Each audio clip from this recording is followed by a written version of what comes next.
louer ou acheter sa résidence principale en Martinique. Bon, excuse-moi parce que j'ai envie de dire en Martinique, mais généralement en Guadeloupe, ou Guyane, aux Antilles, enfin bref, à La Réunion. Alors, pourquoi je fais cette vidéo? Même si tu me connais pas encore, bienvenue. Je m'appelle Valérie, je suis entrepreneur investisseur, je donne des conseils en immobilier. Je suis coach IMO, ça c'est une de mes casquettes, mais je dirige plusieurs sociétés. J'ai une société de business en ligne, de marketing. J'ai un garage, voilà. Je suis associé dans une auto-école, je suis associé dans le cabinet de mon épouse, cabinet psychomotricité Joanne Belrose, voilà. Donc, j'ai envie de faire cette vidéo parce que on me pose souvent la question, ouais, non, qu'est-ce que je sais, pourquoi c'est mal d'investir? J'ai lu, j'ai vu dans un livre, un tel a dit que il fallait pas louer, enfin, ok. Et dernièrement, j'ai eu une cliente où elle a quitté sa résidence principale pour la mettre en location pour louer une autre résidence principale. Et finalement, elle a augmenté son confort de vie. Donc c'est pour ça que j'essaie de te donner toutes mes pistes pour que tu fasses ton choix en ton âme et conscience. Mais avant, parce qu'on parle de résidence principale, mais si tu t'intéresses à l'immobilier en général, clique dans la description. Comme ça, tu pourras t'inscrire dans mon club IMO, c'est gratuit. Et on aura accès à une mine d'informations sur l'immobilier, surtout aux Antilles, en Martinique. Tu pourras t'inscrire dans mes séminaires en ligne, tu pourras accéder à des invitations pour mes conférences gratuites en live en Martinique. Voilà. Tu auras des vidéos, tu auras des formats longs, tu auras des formats courts, tu auras des audios, enfin tu auras accès à pas mal de choses, des guides, voilà. Donc inscris-toi. Alors, les avantages et les inconvénients à acheter. En fait, quand tu achètes ta résidence principale, c'est génial parce que tu fais ce que tu veux en main. En fait, c'est à toi. C'est une question de possession. Donc c'est dans ta tête que ça change les choses dans ta tête. C'est-à-dire que tu possèdes ton bien, donc tu es libre de faire ce que tu veux. Alors, oui, tu es libre de faire ce que tu veux à la mesure du règlement de copropriété et de ton lotissement si tu achètes une maison. La plupart des gens peuvent adapter. Alors, pourquoi je me pose cette question? Je me dis, mais on dirait que tu cherches à parler de ce sujet-là. Oui, les gens achètent parce que ils veulent être libres. Ils veulent offrir des choses. Par exemple, si tu veux acheter, tu veux offrir une certaine sécurité, un certain confort de vie à ton enfant, à tes enfants. Je ne sais pas si tu as des enfants, mais la plupart des gens, de mes clients pensent à ça. Donc, les gens... donc, soit, si tu es dans ce cas-là, excuse-moi, tu as envie d'acheter pour avoir plus. Et tu dis, mais si j'achète, j'aurai un choix plus large. Et puis, je serai plus libre de choisir. Et puis, c'est plus difficile. Autant payer un crédit à temps que payer 30% plus cher pour un loyer alors que la maison ne m'appartient pas. Parce que tu vas sûrement vouloir acheter un terrain pour construire une maison. Et la traite qu'on va te demander, la mensualité du prêt qu'on va te demander, ce sera moins cher souvent que... Alors, moins cher souvent, c'est pas dit, mais moins cher souvent que le loyer.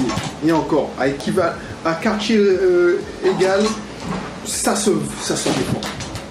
Le problème, c'est que la plupart des gens qui achètent pour le moment présent. Moi, je regarde ça avec mes parents. Quand ils ont acheté leur maison, ils ont acheté pour leur moment présent. Et ils ne réfléchissent pas. Ils sont coincés, ils se sont enchaînés pour 25 ans, alors qu'il y a plein de choses qui peuvent se passer en 25 ans. C'est-à-dire que en 25 ans, tes enfants vont partir faire leurs études, ils vont plus habiter chez toi, donc tu vas te retrouver seul dans une grande maison et tu auras des difficultés à payer. Je ne te le souhaite pas, tes revenus, mais ta maison ne va plus être adaptée à tes besoins, donc tu vas trouver qu'elle est trop grande pour toi et tu vas galérer. Il y a ça. Ensuite, si le secteur se dégrade, tu vas être tenté de déménager, mais c'est plus difficile de vendre que remettre ton appartement en location. Ensuite, tu ne maîtrises pas ceux qui vont acheter à côté de toi. Moi, j'ai un exemple où il y a quelqu'un qui a acheté une maison bien chère. Pendant 2 ou 3 ans, c'était cool. Et puis, elle a été dégoûtée de la maison à cause de ses voisins. Donc, du coup, elle a envie de la brader, cette maison, parce que, voilà, c'est la loose, les voisins sont vulgaires, sont ordinaires, comme on dit chez nous. Voilà, donc elle veut... Le quartier s'est paupérisé, ça c'est ces termes. Moi, je vois aussi dans les anciens lotissements, on voit que c'est à peu près la même génération. Donc, on a l'impression que le lotissement vieillit au même moment. Donc, par exemple, dans le lotissement, dans un certain lotissement où là, mon épouse a son cabinet, on voit que les personnes qui y habitent, c'est un vieux lotissement des années 70. Donc, les gens qui y habitent ont 60, 65, 70. Donc, tu as une perte de dynamisme.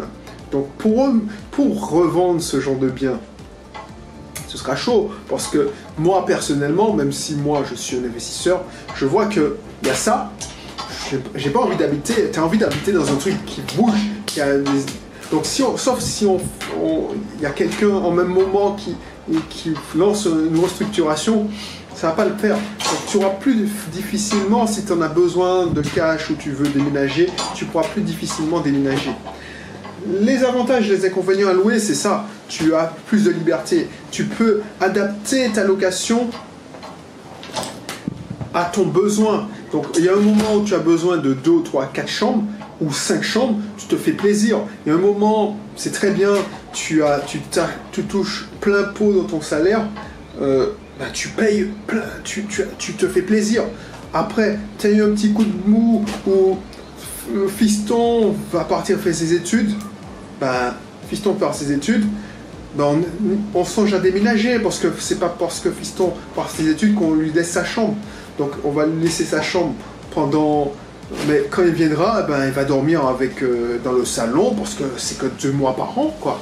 S'il passe en métropole, ou s'il fait ses études en Guadeloupe ou en Martinique et il revient chaque vacances, on va garder la maison 1 ou 2 ans, mais on va lui faire comprendre que, voilà, on va déménager. Donc je sais, c'est difficile d'imaginer ça comme ça. Mais tu vois, je vois trop de personnes, sur leur vieux jour, ils réfléchissent, ils disent, mais effectivement, je suis à la retraite là, mais merde, j'ai pas l'argent pour payer cette retraite. Voilà, la maison est trop grande pour moi, je dois passer la tondeuse, je suis fatigué, ça engendre des frais, donc je vais revendre ma maison dans mon vieux lotissement et je vais acheter un appartement. Mais ils ne peuvent pas vendre facilement. Alors que s'ils étaient en location et qu'ils avaient acheté des actifs pour mettre en location, c'est les actifs qui allaient payer leur retraite. C'est ça la logique. Donc c'est ça mon avis. Franchement, si je devais recommencer, de toute façon, on va le faire, j'aurais acheté des actifs, c'est-à-dire de la location, et puis j'aurais loué ma résidence principale. Comme ça, j'adapte ma résidence principale à mon besoin présent.